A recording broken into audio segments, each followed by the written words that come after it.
사업성 이야기를 제가 조금 해야 될 것 같은데 좀 설명을 드릴게요. 제가 여기서 지금 광안 3구역이 1085세대라고 되어 있는데 조합원이 800명 정도 된다 그랬어요.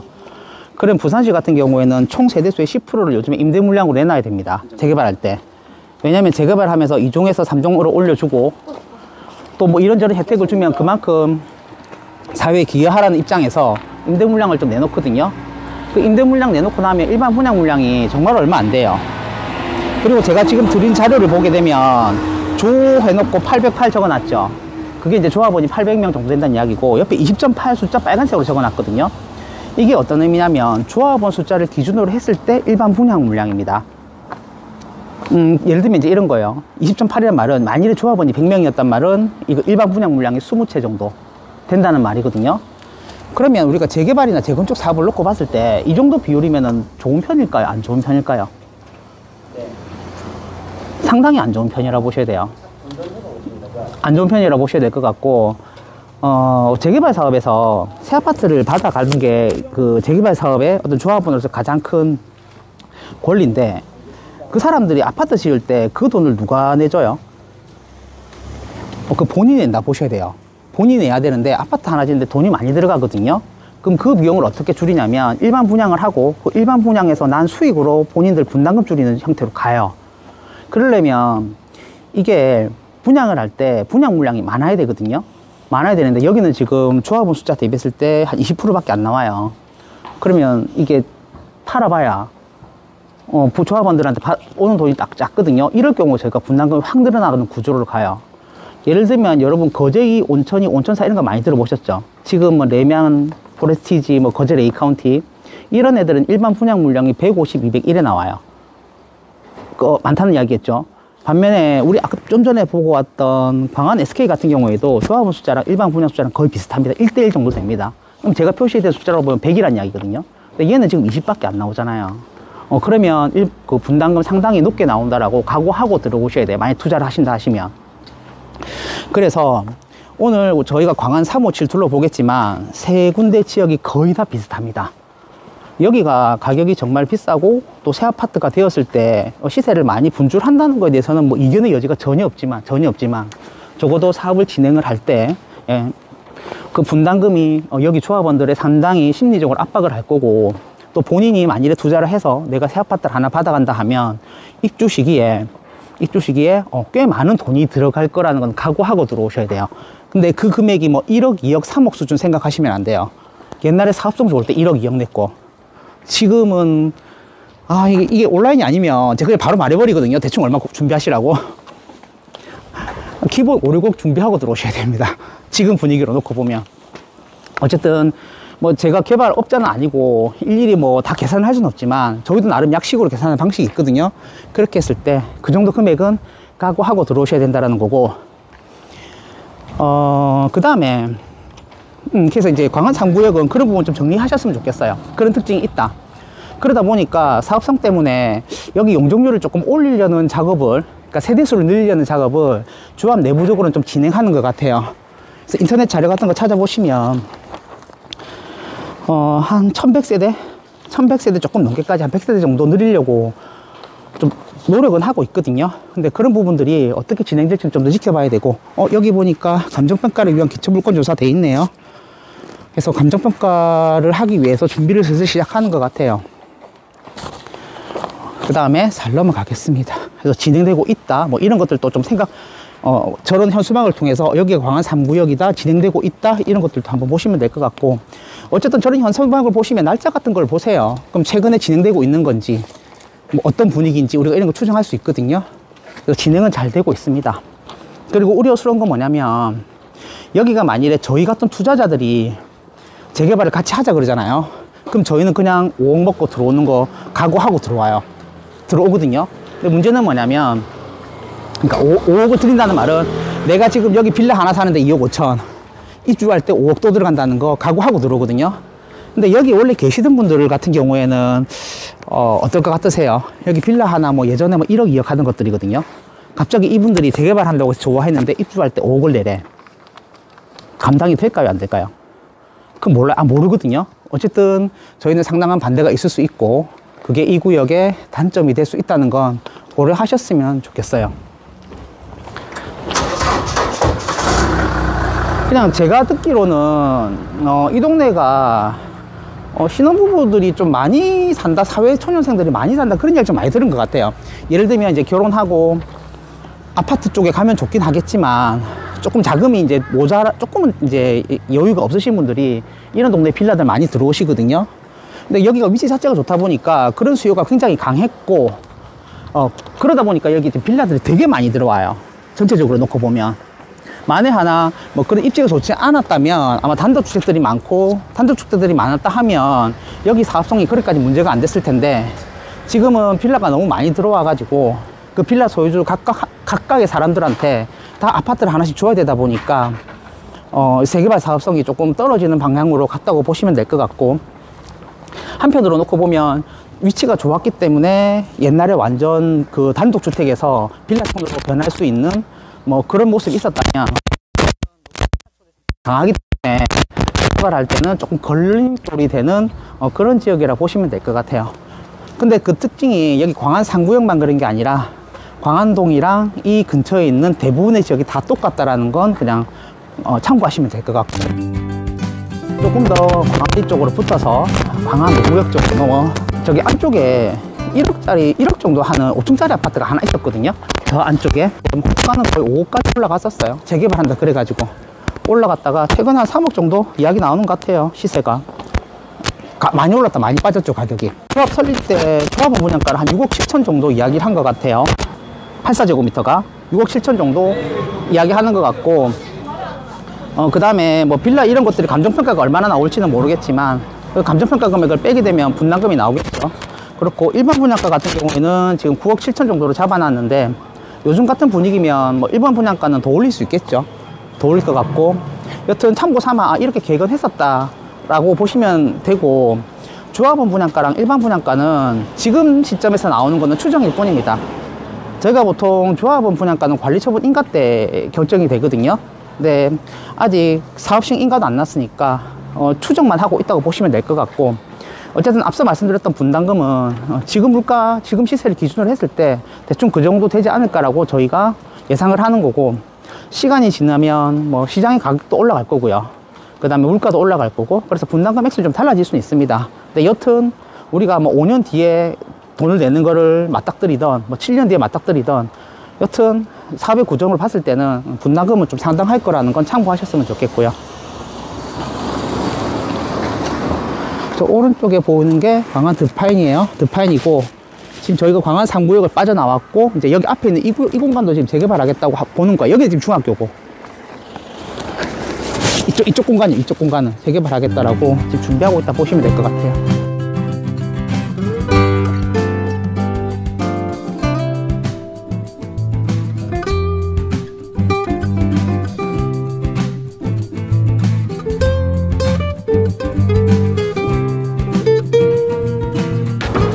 여기서 살짝 건너겠습니다.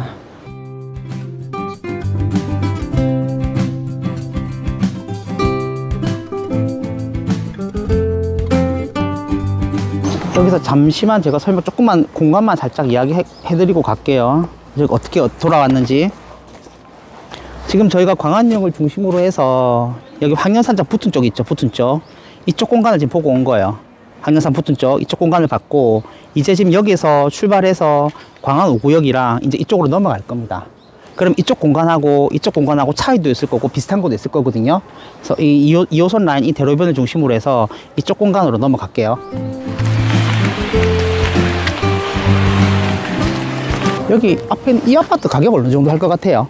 예, 여기가 동이 3개가 돼 있거든요. 동이 3개가 돼 있는데 여기 공간은 이 아파트의 공간 같아요? 아니면은 그냥 개방된 공간 같아요? 개방된 공간이죠.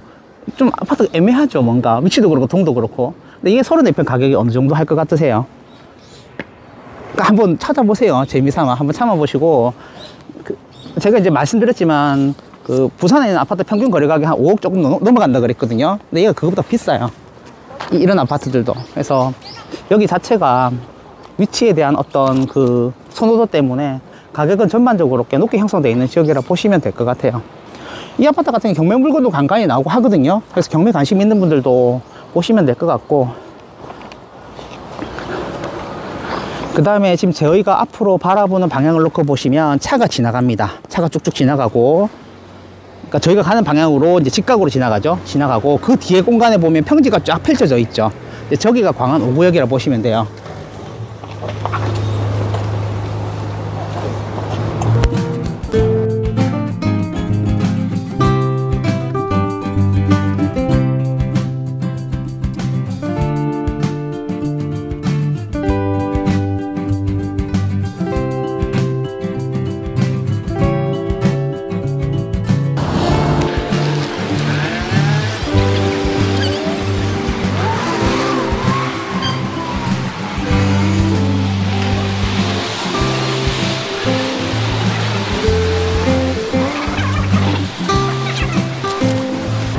광안 5구역은 우리가 지금 조금 전에 지나온 메인 도로에서 한 블록 안에 들어와서 진행입니다. 구역 경계가 시작이 됩니다.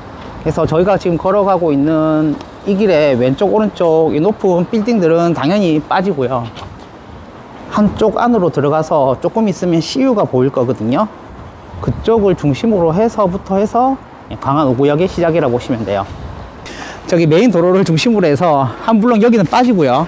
여기는 너무 그 구분 등기가 된 건물들이 너무 많겠죠. 그래서 이런 것들은 소유자가 너무 많아서 사업성 때문에 이 블록 빼고 한 블록 안에 들어와서 공간이 재개발 구역이 시작된다 보시면 되고, 여기 보면 코인워시라고 빨래터 하나 있죠. 이 건물부터 광안 5구역이라 보시면 돼요. 그리고 여기 CU는 아닙니다. CU는 아니고 지금 제가 바라보는 방향, 이 방향 있죠. 여기가 광안 5구역입니다. 그럼 여기도 저희가 지하철에서의 거리도 한번 느껴봤고, 왜냐면 신호등 있는 데가 지하철이 되거든요. 그 다음에 경사도 거의 없는 거 확인을 했고, 그래서 저기 산타 할아버지가 담을 넘고 있는데, 이제 저 건물 저런 데는 광안 5구역 들어가고, 여기 오른쪽은 아니에요. 제가 지도 한번 볼게요. 저희가 지금 위치가 어디 있냐면 여기 있거든요. 이쪽이요.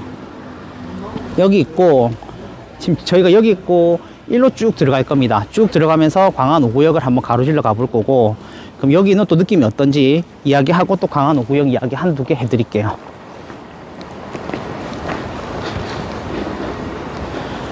광안 5구역은 지금 조합 세대수가 한 2000세대 정도 넘을 것 같고, 지금 계획상으로 2058이에요. 그 다음에 조합원 수는 한 1500 조금 안 되는 걸로 이야기가 됩니다. 그리고 뒤쪽에 보면 빨간색으로 25.3 이렇게 적혀 있는 게 조합원 숫자를 기준으로 했을 때 일반 분양 물량인데, 숫자가 역시나 작죠. 25%밖에 안 되죠. 그래서 아마 그 분담금 여기도 각오하고 들어오셔야 되고, 이번에 저희가 올해 상반기 한 5월, 6월, 7월 넘어가면서부터 분위기가 약간 사는 지금 살았거든요. 그래서 여기 재개발 구역도 사실 호가가 좀 올랐어요. 빌라들 보면. 그래서 한 3, 4개월 전, 반년 전과 비교하면 4천, 5천 정도 올랐고, 예전에는 저희가 재개발 시장이 조금 늦게 움직인다 그런 이야기가 많았는데, 생각보다는 조금은 움직임이 있어서 개인적으로는 여기는 좀 빠르네 그 생각을 했던 구역이긴 합니다.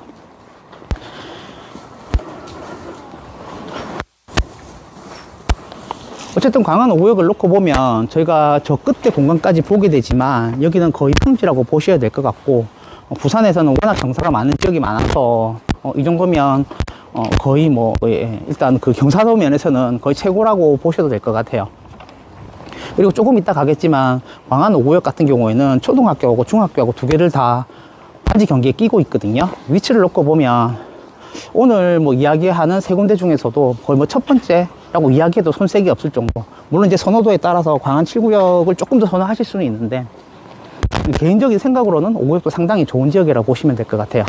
여기 빌라들 찾아보시면 한 2억 5천 정도 왔다 갔다 하는 것 같아요. 조그만 것들 2억 5천, 2억 2천, 좀 싼 것들은 2억 7, 8천 해서 갭 투자금 잡으시면 1억 초반이었던 것 같거든요. 대기업에 최근에. 그래서 그 정도로 투자는 가능은 합니다. 근데 문제는 그게 이제 지금 투자금이고, 결국은 분담금이 많다는 게 계속 사업이 진행될 때 끝까지 이게 발목을 잡을 거기 때문에 그걸 고려하고 들어가시면 될 것 같고요. 근데 참 재밌는 건 저희가 20년, 21년 아마 이때쯤으로 제가 동의서를 모으던 걸로 기억하거든요. 20년에서 21년. 그때만 하더라도 여기가 재개발 될까? 이런 생각을 되게 많이 했었어요. 왜냐면 보이는 게 너무 없으니까. 근데 이런 것들이 사타 통과하고 구역 지정되고 지금 추진이 되고 조합 처리까지 되는 데도 있고 뭐 시공사 선정하는 데까지도 있고 차근차근 진행되고 있거든요. 그래서 시간이 지나면 결국은 되더라는 거고, 여기서 누군가는 좀 부담이 돼서 그냥 뭐 털고 나가시는 분도 있겠지만 또 누군가는 새 아파트에 들어와서 그 새 아파트를 사는 사람이 있을 거거든요. 그래서 지금의 모습보다는 좀 시간이 지났을 때 미래 여기가 어떻게 바뀌었을지에 대한 생각도 좀 하시면서 그 전체적인 분위기를 봤으면 좋겠고, 지금 여기 오른쪽에 보이는 게 초등학교입니다. 그리고 저희가 지금 제가 바라보는 방향으로 여기가 전부 단지 경계가 될 거예요. 아파트가 들어올 거예요. 물론 이제 길은 여기 좀 넓어지겠죠. 건축선이 뒤로 밀리면서. 그리고 여기에 초등학교가 있고 뒤에 보면 또 중학교도 하나 있어요. 한바다 중학교가 있거든요. 그럼 이 아파트는 초등학교와 중학교가 다 있고 지하철역도 가깝고 새 아파트가 됐을 때 그런 아파트가 될 거라 보시면 될 것 같고, 그 다음에 저쪽 앞으로 보시면은 건물이 하나 올라와 있거든요. 이제 저기가 광안 쌍용예가입니다. 광안 쌍용예가고, 좀 걸어가 볼게요. 광안 쌍용예가에서 조금 이따 우리 가보겠지만 큰 도로를 건너서 여기 초등학교로 온단 말이에요. 오는데 이제 여기 같은 경우에는 단지 경계랑 초등학교 경계랑 맞아 있으니까 그런 면에서는 오히려 광안 쌍용예가보다 훨씬 더 유리한 아파트가 되겠죠. 그런 조건에서는. 그리고 만일에 내가 이 동네가 너무 좋아서 꼭 살아야 돼서, 혹은 내가 운이 좋아서 광안대교를 볼 수도 있으니까 고충이 걸리면 실제로 광안대교가 보일 거거든요. 일부 세대들은. 그걸 노리고 여기를 산다 하시면 하나 유의해야 될 건 뭐냐면, 여기 조합원 숫자가 너무 많기 때문에 조합원들이 아파트 하나씩 받아갈 때 34평을 받아가기가 어려울 수도 있어요. 무슨 말이냐면, 예를 들어서 뭐 34평이 500세대인데 그거를 신청하시는 분이 한 700명 이래 될 수 있거든요. 그럴 경우에는 200명이 34평을 못 받아가는데, 그럴 경우에는 보통 그 500명을 뽑을 때 감정평가 금액을 기준으로 뽑습니다. 보통. 그 감정평가 금액이 높으면 높을수록 우선권을 주거든요. 그 말은 여기 광안 5구역에서 내가 빌라 하나 샀는데 그게 투자금 때문에 가장 작은 걸, 굉장히 작은 걸 사게 되면 나중에 평형 신청할 때 순위가 밀려가지고 뭐 한 30평 정도를 신청해야 될 수도 있다라는 거고, 그래서 이게 조합원 숫자가 너무 많을 경우에 이제 이런 변수도 한 번쯤은 고려를 해보시고 선택을 하셔야 된다는 거 참고하셨으면 좋겠어요.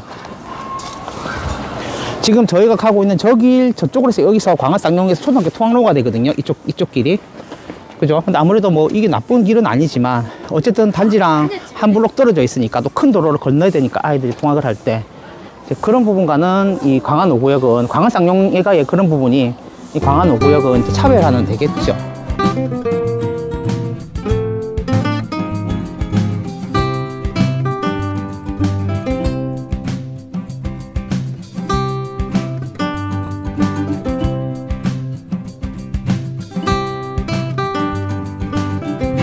여기 앞에 보이시는 아파트가 광안 쌍용예가입니다.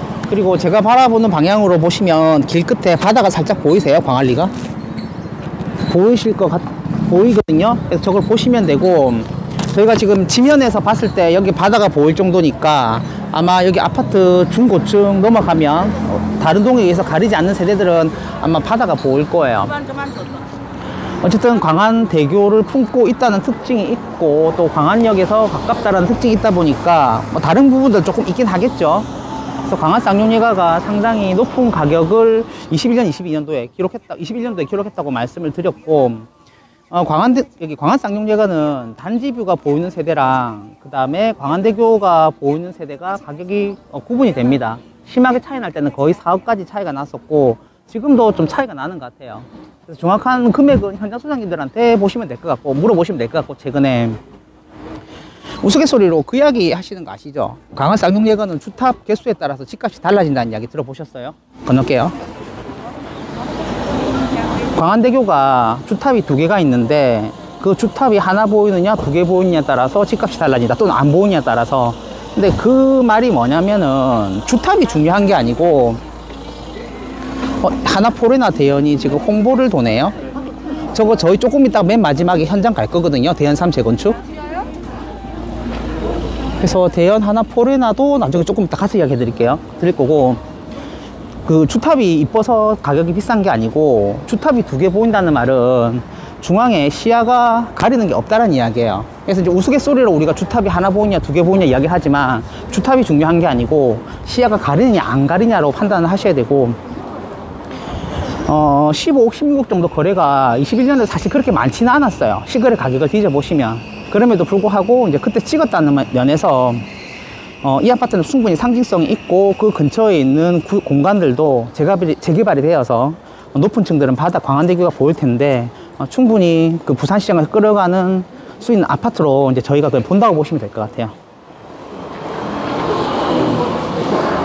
저희는 지금 광안 쌍용예가 사이에 있는 여기를 건너서 광안 7구역으로 넘어갈 겁니다. 오늘 보는 공간이 광안 357이거든요. 그래서 이제 그 시장을 좀 많이 아시는 분들은 이미 너무 유명한 구역이라서 아시겠지만 처음 시장 접하시는 분들은 외우기가 되게 쉬워요. 광안 357 이렇게 홀수로 외워버리면 되니까. 그리고 이 세 군데가 비슷한 인프라를 가지고 또는 비슷한 주거 환경 때문에 비슷한 형태로 개발되고 있다는 것도 그냥 같이 정리해 두시면 외우고 쉬우니까 참고하시면 될 것 같고요.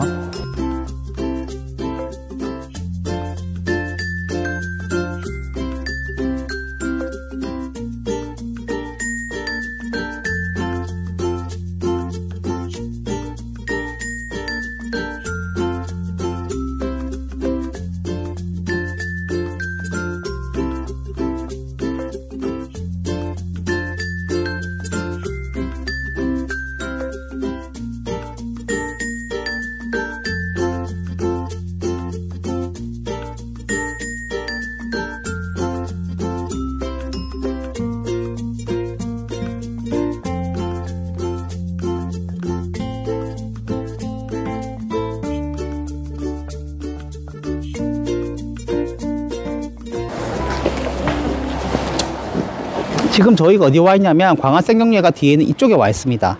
그래서 여기 처음에 받고 광안 5구역 보고 이제 이 공간으로 다시 넘어가는 거예요. 넘어갈 거고 원래 지금 제가 손으로 가리키는 여기는 경계에서 지금 빠졌습니다. 광안 7구역에서 빠졌는데 여기도 같이 한이 많이 이야기는 예전에 있었고 어쨌든 결과가 지금은 빼고 진행하는 걸로 됐고 그럼 여기에서 한 블록 지나가면 광안 7구역 이제 이 공간이라고 보시면 될 것 같고 그럼 이제 저 앞쪽을 쭉 보면 뭐 길이 펼쳐져 있겠죠. 그래서 저 공간으로 넘어가겠습니다.